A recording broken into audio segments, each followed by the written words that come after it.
It's Premier League review, Champions League, and National League picks edition of the Premier League Gambling Podcast on the Sports Gambling Podcast Network is brought to you by Underdog Fantasy.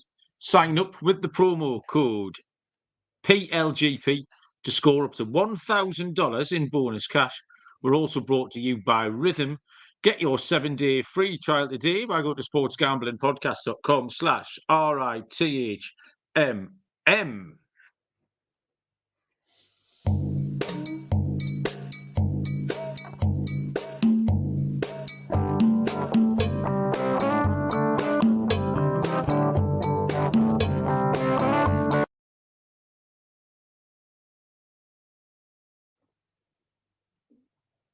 Welcome, everybody, to the Premier League Gambling Podcast on the Sports Gambling Podcast Network. My name is Malcolm Bamford, coming to you from Newcastle upon Tyne in the northeast of England. Today is, no idea, Monday, the 19th of August. We are here to have a little reflect over the Premier League weekend, which finished about 8 minutes ago.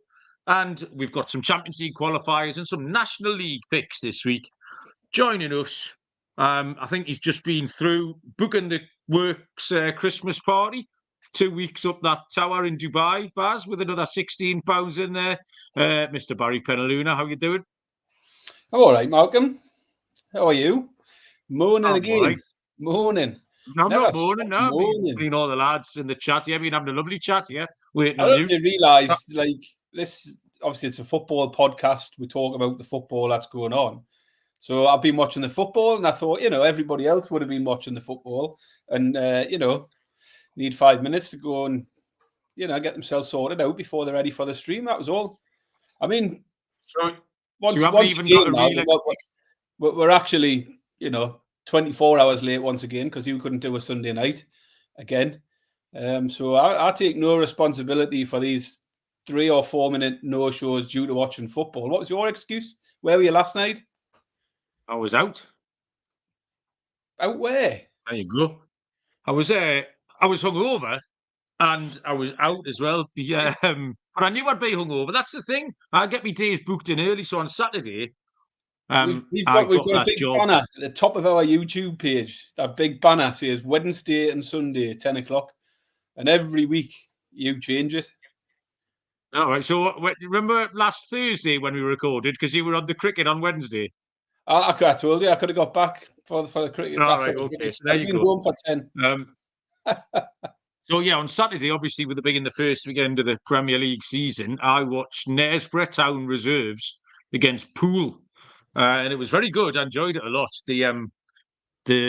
I was told that Poole would be quite feisty. And sure enough, they kicked shit out in Knaresborough Town reserves. They got 4 yellows in the first, 17 minutes. It went like West Yorkshire Counties League or something. It was a good game, though. Enjoyed it. Had a good day at Knaresborough Town. And then I drank about 7 Guinnesses before I started work. Set all the gear up somehow in a drunken stupor. Then dealt all night with loads more Guinness and several rum and cokes. Packed the van away. Caught Chinny trying to book us a taxi into town at midnight. I was like, whoa, get off the phone, you lunatic. I'm not going to town. I'm a 50-year-old man. And then drove home and very nearly threw up on myself on the A1 or threw up in me cap. I had no course of action going 82 mile an hour on the A1 and had to take me hat off ready to throw up, but managed to swallow it back down. So, a little bit tired and emotional yesterday, Baz. I've been in quite a good mood today. I've got a similar story about drunkenness, Malcolm. You'll like this one. I'm going to get it out early because it ties in with your drunkenness. It was Jamie, my brother, who you know well, and he can get himself into some states, can't he? So, to coin a phrase, Barry, Jamie says, admittedly, he goes full potato. That's why, if he's going on the drink, I ask him how potato he's getting, and he says full potato. So did he go full potato? I'm assuming so. I don't think he quite knows how far he went. But what he messaged with yesterday was that he'd been absolutely robbed. This was Sunday morning. Got absolutely robbed. My mate gave a taxi driver £40 to take me from Tynemouth to home. I've checked my bank this morning and he's also charged me £80 on a card. £120 for a taxi home. Disgusting. That was his words. Disgusting. So I started asking questions like, who brought you home? Do you know what taxi firm it was? No. Why did you give someone your card when somebody's already paid £40 in cash? Needless to say, he didn't realise anyone had paid 40 quid in cash because he was in a state. The next question for me was, are you sure you didn't soil this taxi? Because that would be about the charge, wouldn't it? If you were the taxi driver and he's thrown up in the back, you're going to charge him 80 quid, roughly, I would say. So obviously Jamie has no recollection. His only defence to that was, well, I've checked my clothes and I haven't pissed myself. So I reckon he's probably, I'm almost certainly threw up in the back of that taxi, and the taxi driver has definitely took what was rightfully his. I reminded Jamie that he had CCTV outside his house. I said, have you checked the CCTV? You might be able to see which company it was. He checked the CCTV. He says, I've no idea what company dropped me off, but it looked like it was a hell of an effort to get me out of that car outside of me house. It must have took about 10 minutes to get him out or something. So, yeah, he's had an absolute nightmare. £120 to get home on Saturday night. Sounds like he got off quite lightly, actually, Baz, because knowing Jamie, when he's gone full potato, it could have cost him thousands more than that. Yeah, we get into football in a minute. We did want to shout out Adam, who left us a nice review. I believe he's from Canada, actually. Said he really enjoyed the £1 Million show. And we need some more reviews. And I'll tell you for why. We need some more subscribers and reviews. And so all the other shows on here mainly have American listeners. So all the advertising that we read out, all the bonus codes, people sign up and it gets the show a nice reputation with the bosses. Our listenership's about 70% British, apart from those few Indonesian fellas. And obviously you all can't sign up with those codes on Underdog Fantasy or what have you. So to let the bosses know that we're doing all right, subscribe. Go and get your wife, your kids, your boyfriend's tablet, whatever. Press subscribe and then leave us some reviews wherever you are. So, but yeah, Adam reminded me to say Apple that. Reviews so are Apple reviews get an uptick because you can put words on the Apple reviews. So if you are listening on Apple, drop us a few words, nice words, 5-star review. It does help us out. And even if you've done one about a year ago, I'm pretty sure you can go again. So don't be afraid to try again and be nice. Okay, we will say hello to James has just joined us, all Canadians. Lloyd here, Callum, the Backus family. Lee was in early doors as well. So if you are having a lurk around, by all means, say hello. So as I was saying, right, I was in quite a good mood because the picks hadn't been brilliant, but I was going to be fairly out of the woods with Tottenham tonight. And this was the first game tonight that I got fucking annoyed about. Like, it was just very, very Spursy. So, firstly, the slow roller, Barry, has refused to roll even an inch. Talk about it was very slow. It was so slow, it stopped. It never started. So the £15.73 is now snugly in the Virgin Bet account. So we'll have to start the slow roller again next weekend. So that was at least I got my loser out the way now rather than on game 24 when I've got 472 quid on Maidstone United or something. So the slow roller went tits up. And yeah, that just really annoyed us. And picks wise, I ended up on 7 units for me 10. So I'm 3 behind. But I felt like every game I just about read properly. Every game I was in it with 10 or 50. Even Tottenham tonight, I lost, but I was right. The Man City game, I shouted out the under 2.5 at 13-8, and then went for the draw. Hit the under 2.5. The 1-1 of the week was 1-1 with 15 minutes left. Finished 2-1. Everton under 2.5. Brighton get a third goal with 3 minutes left. So I wasn't far away with any. I pushed on the Wolves -2. I pushed on West Ham and Villa both teams to score in over 3. And then Soufal blazed that one over the bar from an inch in the last second. And the data ones worked really well. Liverpool under 2.5 was a great price. There was another one as well. Like I say, I backed the City under 2.5 yesterday at 6-4. So I don't feel like I was miles away. I'm trying to think of really the worst pick. Even Fulham on Friday night at 5-1. I mean, it's now each with 5 minutes left. And Fulham were in it. If they didn't have Alex Iwobi and Traore on the other side, who were both very, very limited, a good team would have picked Man United off. So, yeah, not far away. Miakas were shit, as per usual. Son never looked like scoring. And like I say, the slow roller buzz was incredibly disappointing, as if we expected anything else. How did your weekend pan out? Yeah, I mean, I've read my picks very much the same way as you are. I wasn't far off on a lot of things. Overall, fairly average, apart from the specials. The bonus stuff was the stuff that came good for me. I see. I was looking at it tonight and thinking pretty much everything had gone to script. Not gone to script because we didn't get everything right, but there wasn't any big surprises anywhere in the weekend, was there? No. Liverpool won easy enough. Arsenal, Newcastle won in the end, albeit a sort of hard job. But there wasn't anything majorly surprising in any of the results until tonight, because I looked at Spurs tonight. The price had got better. They were 4-6. And in the first half, they should have been out of sight. So, like you, I think the Spurs pick was the right one. Like you, I'm looking at sort of the ones I got wrong. The Forest game, I had both teams to score and over 2.5, so I'm a goal away. I get the both teams to score in, but don't get the final goal. The Liverpool game, I had them to score in both halves, and they didn't really get going first half, but then scored literally within a couple of minutes of the second half, so just a little bit off there. Red card in the Newcastle game takes Isak out of the game for me. The Palace pick, I thought Palace matched Brentford really well, got absolutely shafted with what should have been the opening goal. Man United pick was shite. I took the over 2.5 and both to score in that one. But then West Ham, like you had with your 1-1, I had West Ham Villa draw, and I had the 1-1 at 7-1. And 10 minutes from time, I'm sitting there looking at a 7-1, 1-1 draw. So, like you, I feel like the picks are ones I would make again in those situations. The ones that went well for me: Arsenal win to 0. Easy enough. Brighton win, couldn't have been any easier. City went off at evens yesterday, City. And then I thought I'd get an easy winner tonight, but that didn't quite come off. But the bonus picks, as I mentioned, the ladder, first episode of Baz's Ladders. Pick of the weekend, that Baz. Absolutely the pick of the weekend. And to kick off on the Friday night with it was a nice bonus, because we got up to 8 Fulham corners. 6 was the starting point, so we hit the 6, 7, 8. 4-1, I think, was the biggest price we got up to. So we didn't get quite to the top, but we got a good way up, which was nice.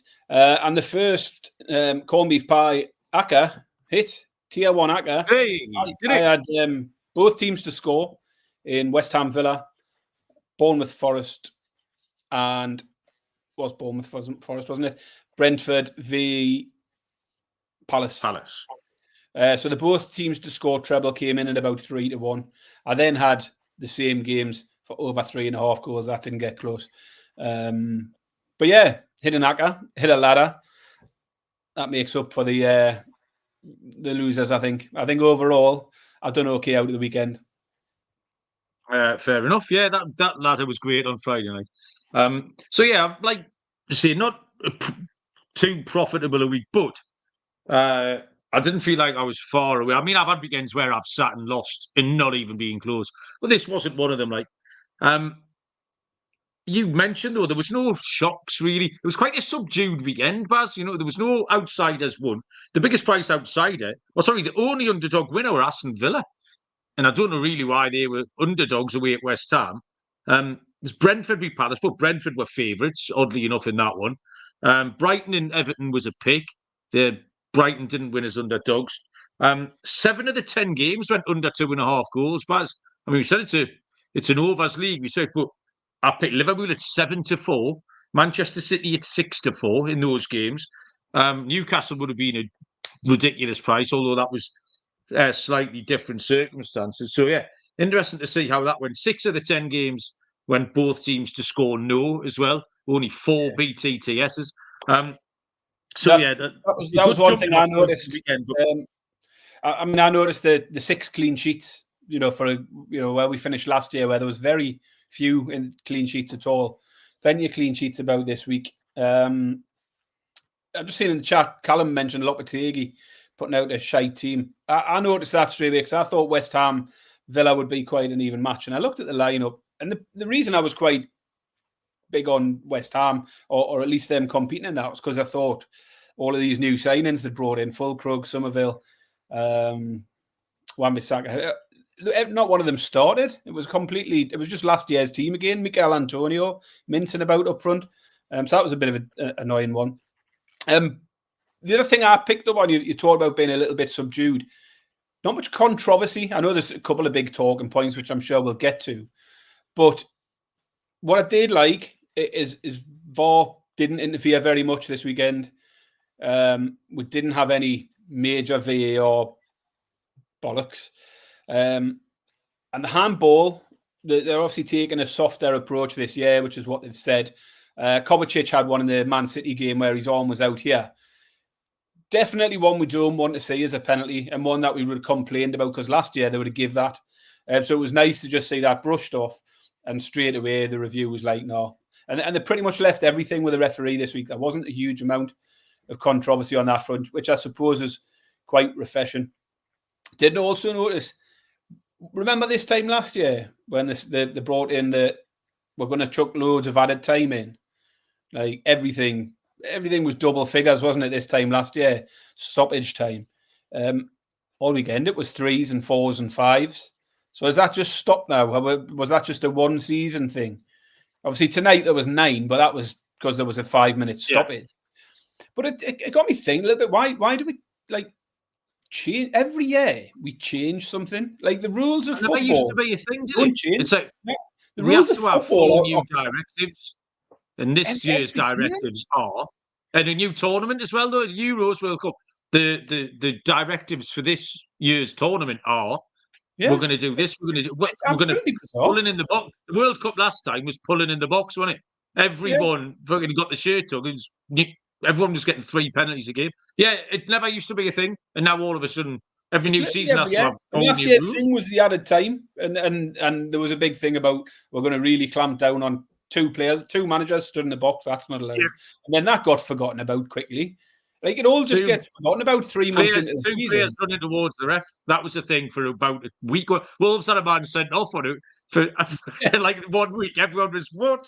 And that was the end of that man in front of us, so you're getting off. I just don't get it. Like the rules of the game are the same. Why are we picking up something new every year? But anyway, I thought, yeah, by and large, no major controversy. I'm sure we'll have an opinion on at least one decision that went on this weekend. We have said for years, if you just let the ref get, even if he gets it a little bit wrong and you're not sure, but then you just get on with it.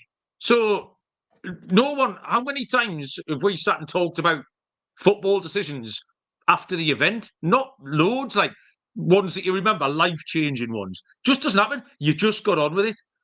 So maybe they might have, unless they change it again, maybe they've got away with it. We need to move on. But I'm going to tell you about the merch store, 10% off everything with the promo code FOOTBALL. I'd recommend getting a nice tit for tat or a hoodie or something. College football kicks off this weekend. Tune in to the Sports Gambling Podcast and the College Football Experience for Week 0 picks in all your favourite futures. Underdog Fantasy Pick'em gives you a chance to win 1,000 times your entry or play fantasy football the right way with Best Ball. Best Ball Mania is live, $15 million in prizes. You can use specials and boosts on all flexed entries. Use our code PLGP to sign up for a first-time deposit offer. That's gone up, by the way, to $1,000 in bonus cash. UnderdogFantasy.com, promo code PLGP. And Circa Sports is back with the Millions and the Survivor, $16 million in guaranteed prizes. You can sign up in Vegas, SGP 15. It'll save you on the hotel out there at the Circa on August the 22nd to the 24th.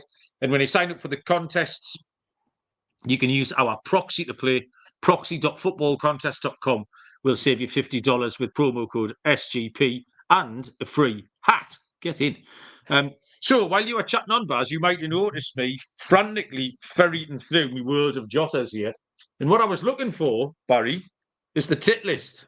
And I have located the tit list in the blue jotter. It's in the blue jotter. Can you think of any reason, Barry, why I might have the tit list out this week? I'm assuming you've got a candidate. There is a candidate. There's quite a standout candidate as well, Barry. Oh, of course, yeah. Brenton Diaz. Now, so even it got mentioned earlier on, I think Callum and Lee mentioned it. I don't think we need to talk about it because it was I think anyone with half a brain will agree that he was an absolute bellend. If Shaw had gone down as well, then he would have sent them both off, or he wouldn't have sent anyone off. But because he stood up and he fell down, the whole thing's we don't need to go into it in great detail, but is that enough to put Brereton Diaz on the tit list? My only problem I've got, Baz, is that I don't want this. People think that it's like a Newcastle kind of thing. Because if this had happened in Everton v Brighton, then we would have put whoever it was, I think, on the tit list. So, I mean, I think we would. And I think if you looked at Twitter this weekend, the opinions were pretty much unanimous that he made an absolute tit of himself. So it's not just us. I think you're right. The thing that stood out to me was if he stands up, if he doesn't go down, it's 2 yellow cards. That's it. Yeah. And that's what annoyed me is the referee's been absolutely conned. Like, you can't be that stupid. I don't know why the referee felt he needed to make the decision himself rather than letting someone have a look and see what actually happened. Because once he'd made it, VAR you can only send someone off if you've seen what's happened clearly, and he couldn't have done because what he thought happened didn't happen. They both do the same thing. And for me, the key thing with it is for a red card, it's got to be violent conduct. There was nothing violent about either of their actions. If anything, the more violent thing was Brereton Diaz's foul leading up to it, because the free kick had been given 5 seconds earlier, and he just goes flying into the back of him for no good reason. But it's not violent conduct. It's not a red card. It was stupid. But VAR won't intervene, and if we appeal, it won't get overturned. But yeah, stupid. But he's a tit. You should absolutely be on there. And the thing is, it helped us in the end, Malcolm. We can talk about the Newcastle game now. We weren't playing very well up to that point, and suddenly, like, the sense of injustice gets our entire crowd backs up. Everyone is absolutely firing. The players are all over him. They're all fired up. And suddenly it was like, it got everyone going. And suddenly we get a goal out of nowhere. Everyone's smashing into Diaz. And every single chance he got, every single chance they got fell to him. And he made an absolute mess of everything. So I don't think he helped himself at all, really. Because I think he got in his own head after that. Or he just sort of lost his bottle and missed every chance they had. So in the end, the worst thing of it is we lose Shaw for 3 games. But otherwise, probably done us a favour because we weren't playing well up until that card. So Bob's mate Alfie, who went with Bob yesterday, went on Saturday. I saw him yesterday and asked him if he'd enjoyed it. And he said that was the loudest, the noisiest he'd ever been to. I mean, 12-year-old, but it's the noisiest game he'd ever been to. He said after they sent it off, it was brilliant. They very nearly didn't get in, Baz. This didn't even cross my mind. Apparently, you've got to be 16 to go to the match, like, without an adult. Did you know this? Would you consider that an option? I would have thought there'd have been a limit, but I wouldn't have thought it would have been 16. I thought 14, something like that, maybe. So they got stopped at the turnstile. So Bob did well. He had both the tickets on his phone, did well, scanned them both, got in, and then the steward stopped them. Well, lads, you can't come in. So Alfie, fair play to him, switched on 12-year-old, said, my stepdad's come in, he's up in the stand waiting for me. And the steward let them through. So it was a kind of bit of on-the-ball thinking from Alf. But if we're putting Brereton Diaz on the tit list, Baz, we have to remove someone. This is where it gets tricky. So we have got, Barry, Mark Goldbridge, Mark Clattenburg, Michael Owen, Rio Ferdinand, Mikel Arteta, or Anthony. Now, who's going to be lucky? Because that's a strong list. That's a strong tit list. Like, it's going to be Clattenburg. Clattenburg's irrelevant now, isn't he? He's left his stupid, pointless role at Nottingham Forest as their referee's advisor. Clattenburg's the one that stands out for me. Did you see Mikel Arteta's light bulb crack this week? No. I tried to look on Twitter. It's another team talk. Obviously, we were talking about him getting all the players pickpocketed a few weeks ago.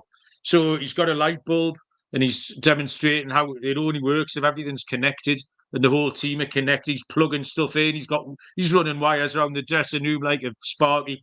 And he's going around the players holding the light bulb up. And you need to be connected to him and I'm connected to you. And then your light passes on to his light. You fucking idiot. Right, so Mark Battenberg's going. See you later, Mark. I doubt he'll be back, really. I can't even remember why he got on. Gladiators, was it? I don't know. It was to do with Forrest getting a couple of bad decisions and him coming out making statements about it as if he had any influence over anything. Ben Brereton. I'm not even writing Diaz on the end because that's not his name. It's called Ben Brereton. He just added the Diaz on for a bit. So you could play for Chile. So there you go. I did make a note about the Hall of Tits as well with Jurgen Klopp and Cristiano Ronaldo. I'm not sure if that was officially inducted, the Hall of Tits, but it's still up there as a work in progress. Right, I'll put the blue jotter away, but other eye catchers, really. The funniest result of the weekend was clearly Everton 0, Brighton 3. That must have given everyone in the country a little lift. Maybe because we didn't bet Everton to go down, Baz. Maybe we didn't talk about them. We sort of brushed over it. Maybe circling the drain will eventually catch up with them. But I enjoyed them getting spanked. The new Brighton manager looks fun. Nice lad, 31 years old. Didn't know anything about him. I don't even know his name now, off the top of my head. Do you know? But no, he seemed all right when they're talking about him. And the other thing, Chelsea, wasn't it a massive surprise that the 27 people who got left out of the team all had a stop at getting left out of the team? Who could have seen that coming, Baz? Who could have foresaw any of that? And then today they've signed João Felix just to add to all of that. Absolutely nuts. I mean, West Ham, though, I saw the team news and it was the same team. I was like, where's all these blokes that they've signed? There was none of them in the team. It was Enzo, Lavia and Caicedo. Nicholas Jackson, fuck me, he took so long to get that shot off in the first half. Unbelievable. I don't know what Chelsea were doing. And I was going to mention Villa. I thought, so Villa were a good win. And I was pleased Palace got beat because their chairman's been a right tit this week, actually. Floppy-haired Pont. What he did was he brought the media into the club all week. And it turns out he did nothing but heap pressure on his own team. And they got beat off Brentford to a shite. So there you go. Harry's just chirped up. Harry, how you doing? Anthony Taylor should be on the wanker list. Chelsea fans don't like Anthony Taylor, it turns out. I was listening to the radio this afternoon and Andy Jacobs was on talking about Anthony Taylor. And apparently shaft Chelsea quite a lot, even though he didn't shaft Chelsea even a little bit yesterday. So I don't know what Harry's talking about. But yeah, any notes or thoughts on any of those eye catchers, Barry? Yeah, I mean, you mentioned Chelsea. When I was watching Chelsea, you mentioned that they started with last year's team. It got me thinking, because I mentioned to you about the size of the squad and not being able to fit everybody in. But it's not even just the amount of players they've signed, because you've seen the likes of like Lavia, who was missing for a year last year. They've got to now find a space for him. Badia Shield was another one, and Kunku was missing most of the season. So it's all the ones who have come back from injury as well now, who have sort of taken up their spots. But yeah, bonkers. Who knows where it ends up?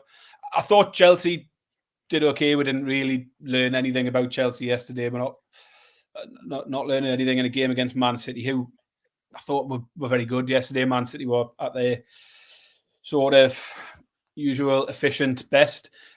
Teams that stood out, I thought Fulham looked very good. You mentioned if they'd had a bit more cutting edge at the other end, they'd have probably got themselves ahead against Man United. It was a bit of I thought a draw would have been a fair result in that one. It sort of came in waves. Fulham had 20-minute spell, then Man United had a 20-minute spell. But a decent game for what was low scoring.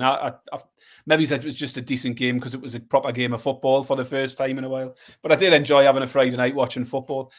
Ipswich looked really nice for the first half an hour, and then they just sort of fizzled out of it as Liverpool grew into it. But I'm looking forward to seeing Ipswich in a couple of weeks' time when they're not playing Liverpool or Man City to see how they can do, because it did look quite entertaining, created a few chances. I mean, Kwanzaa got hooked at half time because he was struggling up against one of the big lads on the set pieces. But other than that, not a lot that you haven't already covered, really. Actually, yeah, I was going to say that I think there's quite a few of the teams, for some reason, everybody used to play our new signings on the first day. That was one of the most exciting things. I remember Mickey Quinn's debut for Newcastle, 4 goals he scored against Leeds, one of the all-time great debuts. And now they're all on the bench. So I think Man United were bang average the other night, but all right, Mazraoui started, but they've got players to come in. Chelsea have got players to come in. West Ham have got a ton of players to come in. So for some reason, you're not allowed to start your new players. Now it's the new fad in football. So as much as we said that the league went to form this weekend, I think maybe teams will have a little bit of improvement in them. So that'll be one to watch. The final note I want to mention, Baz, before we make some picks, is Ivan Toney off to Saudi Arabia. I mean, he's always been had a bit of a suspect attitude. I don't know the kid. He might be very nice, but he used to act like a bit of a knob end on the socials and stuff. And how old is he? Like 25-year-old or whatever. And he's making his way over there. That's a bit of a weird one, isn't it? Yeah, I mean, I think it's poor that he didn't turn out for Brentford for a start. Whether that was their doing or his, I don't know. But whilst he's still there, he should have been playing for them at the weekend for me. But yeah, he's better than that, surely. I mean, there was talk of him going to Arsenal at some point. I still think Toney would have been a great signing for Arsenal this year. I just don't like players at that point of their career doing off over there. It's just pointless. Yeah, I agree with you. Right, we're going to make some picks in a little minute. There's a few games around this weekend to keep us going. This midweek, sorry. I'm going to tell you about Rhythm. Football season is here, and the college football and NFL models are now live on Rhythm. Create your own betting model, or let Rhythm do the heavy lifting for you. You decide what stats matter most. Rhythm builds a custom model around that. Rhythm uses AI projections from MIT data scientists, and Rhythm has got you covered for NFL Week 1 and college football Week 0. Claim your 7-day free trial today by going to sportsgamblingpodcast.com/rhythm, sportsgamblingpodcast.com/RITHMM. And Game Time tickets, now an authorised marketplace for Major League Baseball. That's a good show on this network. Listen to that. Makes tickets getting even faster and easier. The prices on the Game Time app go down closer to the first pitch. You've got killer last-minute deals, all-in prices, views from your seat. You've got the Game Time guarantee, refunding deals if you find them more cheaper elsewhere. That low price guarantee for event cancellation as well. The thing to do is take the guesswork out of buying tickets by downloading the Game Time app, create the account, use the code SGPN for $20 off your first purchase. Terms apply. Create an account, redeem the code SGPN for $20 off. Download the Game Time app today. Last minute tickets, lowest price, guaranteed. Right. Two competitions for us to have a look at this week. We've got the UEFA Champions League. Is it the final qualifying round? I'm guessing it must be. I don't know if there's another one after this. And no, there's only 7 games, so it must be the last qualifying round. And then there's some National League stuff as well. So I didn't know what I was going to pick and how many. And what I ended up with, Baz, was one Champions League pick because I struggled with it. And then I got into the National League, Baz, and I had to stop making picks because I absolutely loved it. I made picks from the first 4 games alphabetically. So you see my picks come from Barnet, Braintree, Eastleigh and Halifax. Because I could have gone down the 4 standout bets. I've never been so confident. What did you end up with, Baz? Because we haven't discussed this. I've got 1 Champions League pick and 3 National League picks. You see, we haven't discussed it, but you threw a little bit of a spanner in the works because you did tell me you had 4 picks from the top 4 games. So then I felt like I had to avoid those 4 games because I knew you were on those 4 games. Well, why? So I made picks from elsewhere, but I have got one of them. I've got one of the same games as you. Right, but yeah, okay. I've got 3 in the National League and one Champions League. Okay, so we start with the Champions League. And my pick is Tuesday night. What day is it today? Monday. So tomorrow night, 8 o'clock kickoff. It's Lille against Slavia Prague. Lille 7-10, -142. Draw 13-5, +260. And Slavia Prague are trading at 4-1. And this was just the form lines for me, Baz. This isn't even a good pick. It's my only Champions League pick. And it's just a bit of a shorty. And it's Lille to win. It's 7-10. Lille, I watched them last week. They knocked out Fenerbahce. Jose Mourinho's Fenerbahce. Alan St. Maximan was playing. Knocked them out on penalties, I think. Or away goals, something like that. But they did win the home leg 2-1. Lille beat Fenerbahce 2-1. Lille also started the weekend well. Started the season well on Saturday with a 2-0 away win at Reims. Slavia Prague are doing all right in the Czech League. They've won 4 out of 5, but they played 2 away league games, Baz, and only scored 1 goal. They got a 1-0 win and a 0-0 draw. This is a step up. So I think Fenerbahce are better than Prague. Lille were better than them. Just a form line pick, Baz. Dead easy. Maybe a little parlay piece if you want. But Lille at 7-10, minus 142, Baz. Yeah, so I've gone for the young boys of Switzerland against Galatasaray. I haven't got the prices up on the screen at the moment. But I'll do them if you want. You can do, yeah. Young boys are 3-1. The draw is 27-10. And Galatasaray are 5-6, minus 120. Yeah, so young boys come into this off the back of a 10-0 win at the weekend in the Swiss Cup at the weekend. That's the only positive of their season so far. They're winless in the league and sit second bottom currently after 5 games, 3 defeats and 2 draws, really struggling to get going. And I think with form, just looking at that form, I wanted to fade them here. Galatasaray, on the other hand, got off to a decent start, 2 wins from 2 in the Turkish league. And I just think Galatasaray have just got a little bit more pedigree in this competition than young boys have. Galatasaray are also in good form competitively. 13 of the last 15 competitive games they've won now. I think Galatasaray are a fair price to get off to a good start here. 5-6. I'll take Galatasaray to beat young boys. Okay, Lille Galatasaray double then, Baz. We'll fire that up. So into the National League, any of our Canadian or American or indeed Indonesian followers, this National League is the 5th tier of English football here in the pyramids. It's the first tier outside the EFL, but all fully professional, good teams. There'll be teams in here that you recognise. And like I say, I started at the top and picks jumped out on the first 4 games. I had to stop, otherwise I'd be here all night. So the first game here is Barnet against Forest Green Rovers. These are all Tuesday night, 7:15 kickoff, so 2:45 Eastern time. Barnet 4-5, minus 125. The draw's 11-4, plus 275. And Forest Green Rovers 27-10, plus 270.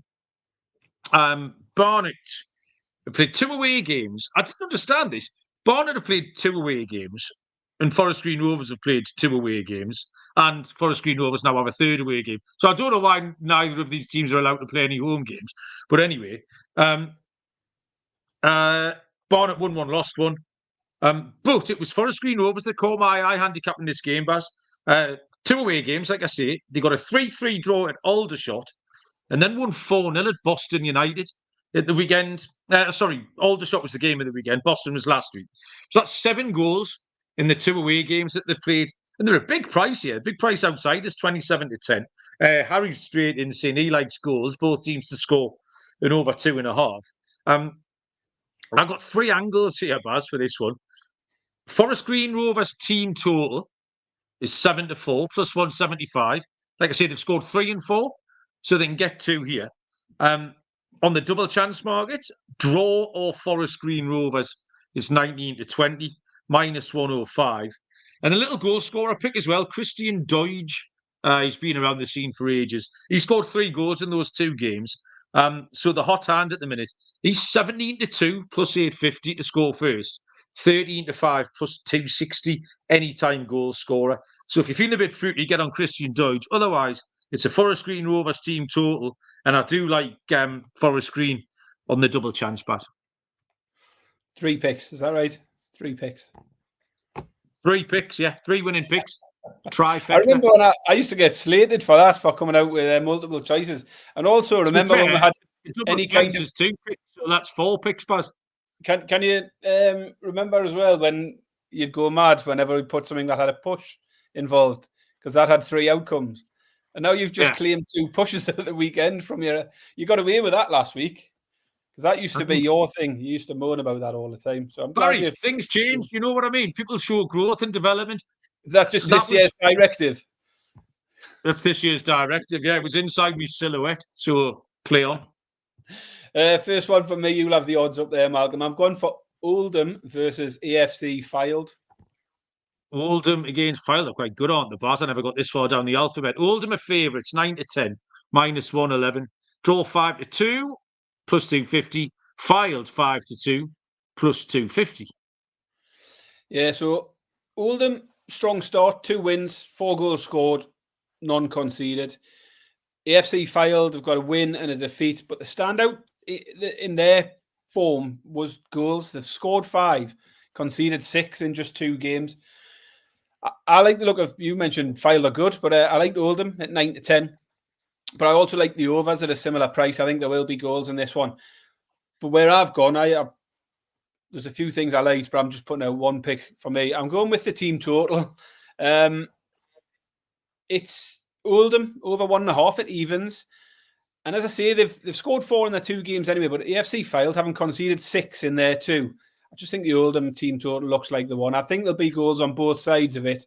I like Oldham as the home team to get at least 2 of them. Oldham team total over 1.5 at even money. I can see a massive 7-team ACCA coming here, Baz. 7-leg ACCA, National League, Tuesday night. My second pick is from Braintree Town against Aldershot. Braintree 19-10, +190. The draw 11-5, +220. Aldershot 5-4, +125. So Braintree have played twice, lost both games without scoring. Aldershot sitting on 4 points from 2 games, including a nice little 1-0 win away at Halifax. So I've 2 bets again here, Baz. I like Aldershot at 5-4, +125. And I like the unders. It's 21-20, +105, under 2.5. You can parlay them if you want. Aldershot might nick it 1-0, 2-0. But yeah, I like Aldershot and I like the unders, Baz. Okay, next one up for me is Wealdstone against Sutton United. The Wealdstone Raider. The Wealdstone Raider. He was in Newcastle again at the weekend. Was Don't he? know why. He keeps turning up at St James's Park in a toon kit these days. The old Wealdstone Raider. What prices have you got for Wealdstone versus Sutton United? Wealdstone, Barry, are 19-10, +190. The draw's 9-4, +225. Sutton United, 5-4, +125. Yeah, so starting off with Wealdstone, they've started the season with 2 defeats. And they were very much relegation contenders in this division anyway last season. They won 3 of the last 4 games, which seen them finish about 4 points, I think, above the relegation spots to keep them safe. Prior to that, they'd really been struggling. They went on a run of about 8 without a win, got them right into trouble, and then clawed themselves out at the last minute. So not very good anyway. Struggling at the start of this season. And now they're up against Sutton, who were relegated from the Div 2, the next division up. They've come down. They're unbeaten in their 2 games, 1 win and 1 draw. And the win Sutton had at the weekend was a really big win, 5-0 win over Altrincham. Altrincham were in the playoffs last year, finished 4th or 5th, can't remember. Finished high up, got into the playoffs, Altrincham. Got absolutely battered by Sutton 5-0 at the weekend. All the form just points to Sutton here for me, and they're a good price plus money. I take Sutton on the money line to beat Wealdstone at 5-4, +125. Nice, Baz. Next up for me is Eastleigh against Solihull Moors. Didn't they used to be called Solihull Motors? Why did they take the T out of that? We need someone who's a bit of a non-league fanatic to tell us about that. Eastleigh are 2-1. Oh, they've drifted, Baz. Oh, they were 17-10 before. Line movement report. Eastleigh have drifted 1/3 of a point. The draw is 23-10, +230. And Solihull Moors are into 15-13, +115. And actually, I quite like Eastleigh here, so I don't mind a little drift, bit more value for money. Eastleigh are 2 from 2. That have covered a handicap in both their wins as well. They won both games by 2 goals. Solihull won 1, lost 1. The game they did lose was an away game, and they lost that 3-2. So I think the price is wrong. Eastleigh are too big. I think it's 17-10, but this has got goals written all over it. This is the cheap Baz. This is both teams to score in over 2.5.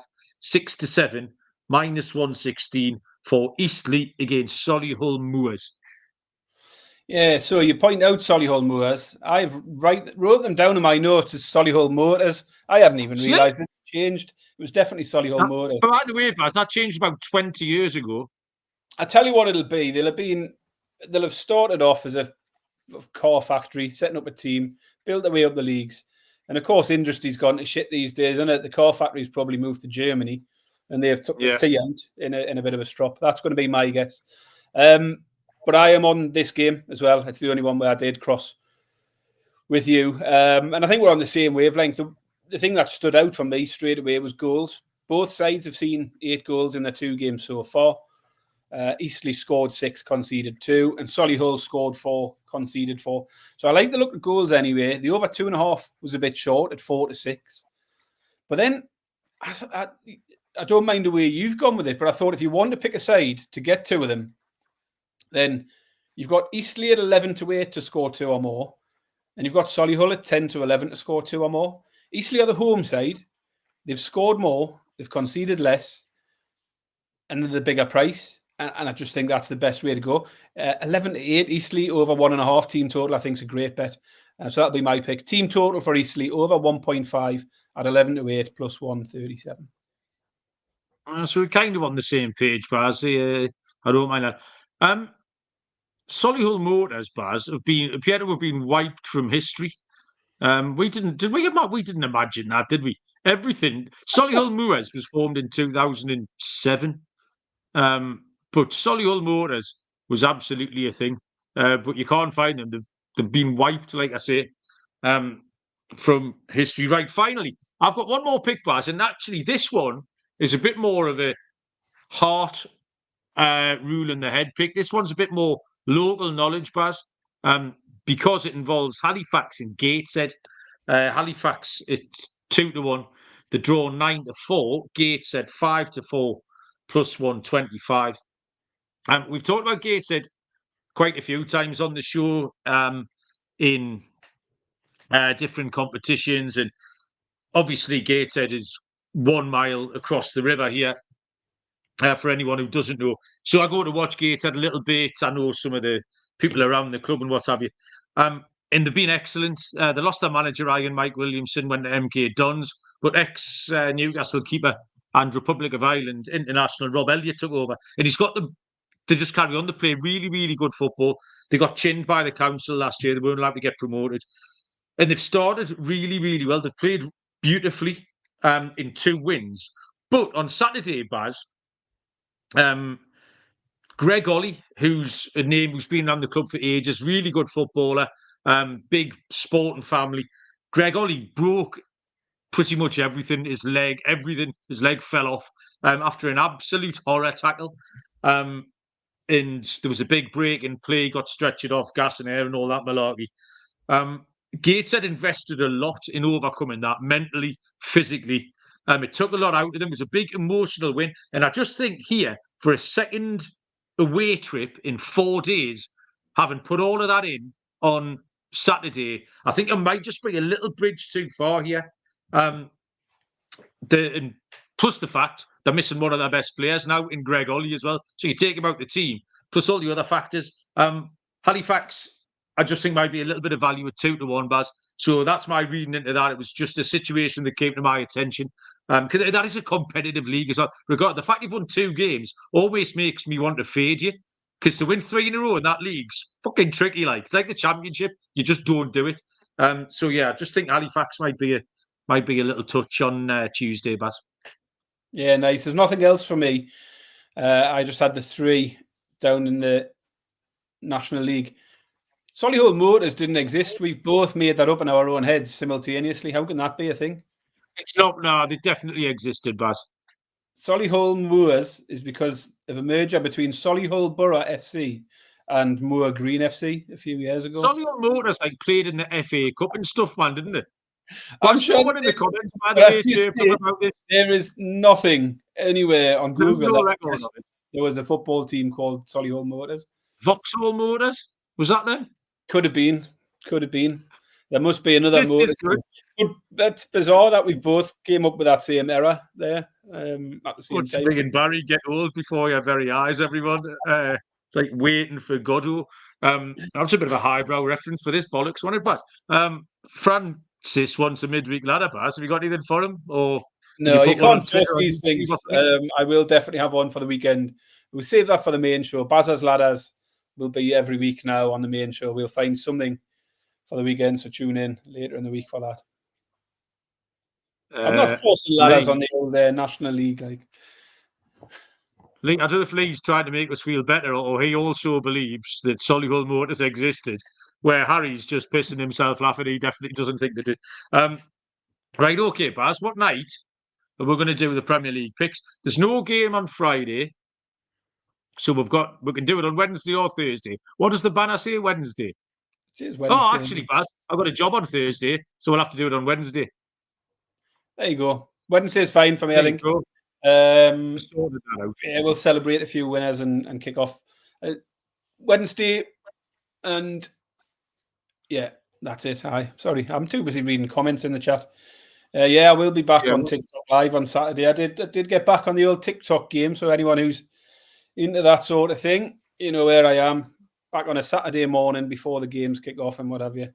We'll try and keep that as a regular thing. Excellent. Yeah, champion, right. Thanks, Baz. Eventually, thanks everybody else who got involved. Yeah, Wednesday night, probably 8:30, Baz. On-air production meeting here. We've got it done at another time, but I've got baseball at 10 o'clock. Yeah, good luck with all your picks. We'll get that National League 6-leg parlay over the line tomorrow, and then we'll get some Tory Scran with the winnings. Appreciate everyone joining us. See you on Wednesday. Do that like and reviewing thing that Baz was on about as well. We will see you all down the road. Cheers.